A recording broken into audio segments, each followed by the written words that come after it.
ಮಾಲೂರು ತಾಲೂಕಿನ ಮಾಸ್ತಿ ಹೋಬಳಿಯ ಮಾಸ್ತಿ ಗ್ರಾಮದಲ್ಲಿ ಕದಂಬ ಕನ್ನಡ ಕಲಾ ಸಂಘದ ವತಿಯಿಂದ ಹಮ್ಮಿಕೊಳ್ಳಲಾಗಿದ್ದ ಅದ್ದೂರಿ ಕನ್ನಡ ರಾಜ್ಯೋತ್ಸವ ಕಾರ್ಯಕ್ರಮವನ್ನು ಮಾಲೂರು ತಾಲೂಕಿನ ಜನಪ್ರಿಯ ಶಾಸಕರು ಹಾಗೂ ಕೋಮುಲ ಅಧ್ಯಕ್ಷರಾದ ಕೆವೈ ನಂಜೇಗೌಡ ಅವರು ಉದ್ಘಾಟಿಸಿದರು. ಸಾಂಸ್ಕೃತಿಕ ಕಲಾ ತಂಡಗಳೊಂದಿಗೆ ನಡೆದ ಭವ್ಯ ಮೆರವಣಿಗೆ ಕಾರ್ಯಕ್ರಮದಲ್ಲಿ ಭಾಗವಹಿಸಿದ್ರು.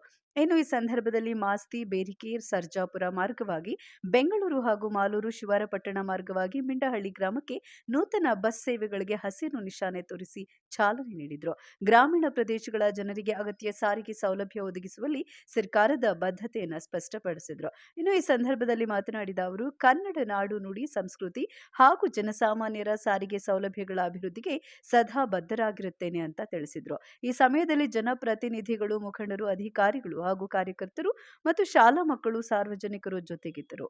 ವರದಿ ನಾರಾಯಣಸ್ವಾಮಿ, ಮಾಲೂರು.